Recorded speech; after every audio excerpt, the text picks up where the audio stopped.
So next we need to talk about what determines the temperature of bodies in the solar system. And by this I mean fully fledged bodies. So here we want to know what should the temperature of a planet be. And so it is the sun that gives rise to the temperatures in the solar system. The sun is emitting with a luminosity, which is L, and this little symbol is the sun. So this is the luminosity of the sun. That's how much energy per second is coming out in all directions. At some distance rp, that is the distance of a planet or whatever from the sun, that energy is spread out in all directions, and so it's spread over a sphere of radius r sub p. And so the flux at that distance, fp, is the flux at a distance rp, and this is the amount of the sun's power passing through a unit area at that distance. So the luminosity is the total amount of energy, which stays the same. It has to keep passing through successive regions because otherwise that energy is stored, and that causes problems because it'll just get hotter and hotter. So now we have that the flux at some planet distance p is given by the distance to the planet and the luminosity of the sun. So we're just spreading the energy out.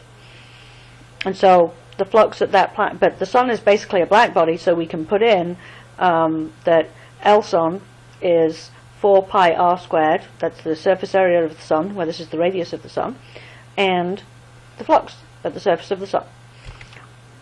And so we get this equation that says that at some distance we have the flux at the surface of the sun, the size of the sun, the distance to the planet, and that gives us the flux at the distance of the planet. Now, here's the Stefan Boltzmann law, and remember the sun is basically a black body, so we can plug this in.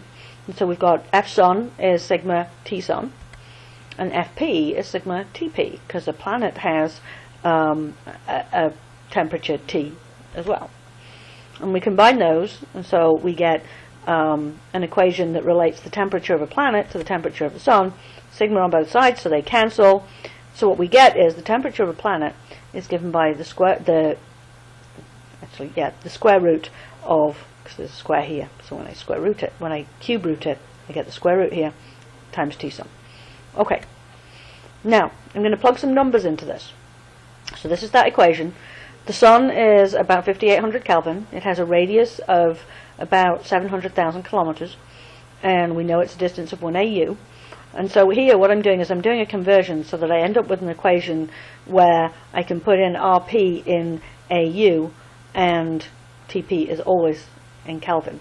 And I get an equation that looks like this. So this says the temperature of a planet is given by the distance of the planet in AU over 394. Now, this should present a problem. Think about it for a few seconds, and then I'll reveal the issue. Well, the issue is that if we're working in AU, then the distance of the Earth is 1. But this is above the boiling point of water. This would be, over 100 degrees C. That's way, way too hot. So why is that not working? Well, first of all, planets are not black bodies. Planets don't absorb all the energy that hits them. If they did, we wouldn't be able to see them. Remember that we see the planets by their reflected light, and so some of the surface flux does not actually get absorbed. So you can think of this as being, it has an albedo. They're not perfect black bodies. They also don't absorb through their entire surface. They also often have other internal energy sources. We can come back to that. They don't absorb all of the sun's energy, but they're also only illuminated on one face. You can think of this as being, when we look at the moon, we see it as being a disk, just a circle. And that's basically what when we're heating the Earth, that's what we see. And so actually the amount of area that is effectively illuminated by the sun is only pi r squared and not 4 pi r squared. And so that has an effect on what we can see. And so the flux at the planet is the energy per second per unit area, and so what we need to do is say this is the amount of energy that is actually absorbed. So we've got the flux at the distance of a planet times its cross-section, how much it can absorb, and that basically gives us the amount of energy that is absorbed by the planet, which is not what we used in our original equation. So let's think about what's really going on. A planet is absorbing a certain amount, and then it emits. If it just absorbed and absorbed and absorbed, it would keep getting hotter and hotter and hotter as it gets more energy. What you have to have is an equilibrium, a balance of energy absorbed versus energy emitted. So for a planet, you have an albedo, which is basically the fraction of light that is reflected, but that means the fraction of light that is absorbed is 1 minus the albedo. So that's the amount of light that hits it that actually gets absorbed and gives rise to some temperature. And so at the distance of a planet, you have it's at some you have some flux Fp. The cross-sectional area of the planet is pi r squared, where this is the radius of the planet, and this is the albedo of the planet. So this is how much energy is actually absorbed from the sun. At the same time, it has to emit according to its equilibrium. And so what we get is that the total energy emitted by the planet is its luminosity. So this is the luminosity of the planet. This is the surface area of the planet, where this is the radius, and this is the temperature of the planet. So this is the energy it takes in from the sun. This is ignoring any internal energy sources.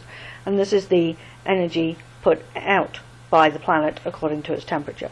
And by equating those two, we can then determine what the temperature actually is. So remember that Fp is given by the distance of the planet, the radius of the sun, the radius of the flux at the surface of the sun, and remember this is sigma t to the 4. So now I've got an equation that is, this is the luminosity of the planet, and this is where that energy has to come from. And if I do some cancelling, so I've got pi's and r squareds, and I can do some rearranging. So now you can see I've got this 1 minus a over 4 factor that we didn't have before. And so if I plug all of that in, now I have an equation that is that the temperature of a planet is given by its albedo and its distance from the sun and the size of the sun, the temperature of the sun, but it's very slightly modified compared to what we had before. And if we now plug this in, we get that, and this is just using the same numbers again, so now I get that for a given albedo, so let's pretend that we have no albedo, it's absorbing everything, at the distance of the Earth, it should be 279 Kelvin, right? If this is 1, and this is 1, then it should be 279 Kelvin. So that's not quite right. The albedo is not 0, so it should be lower than that. And so, but we also have some other issues like greenhouse effect and internal energy sources, but it's a much better ballpark figure now. And this allows us to then say, okay, so this is the equilibrium that we get from this calculation based on its albedo and its distance. We've got these different temperatures. This is what we see if we actually observe the temperature of those planets. And you see Venus is weird. And Mercury has some issues because of its tidal locking and its weird rotation. But you can see it's really not bad. And it's way better estimated by this equilibrium than it is by that first calculation that we did. And so that's how we work out the temperature of planets, and that'll be really, really important as we move on in understanding the structure and formation of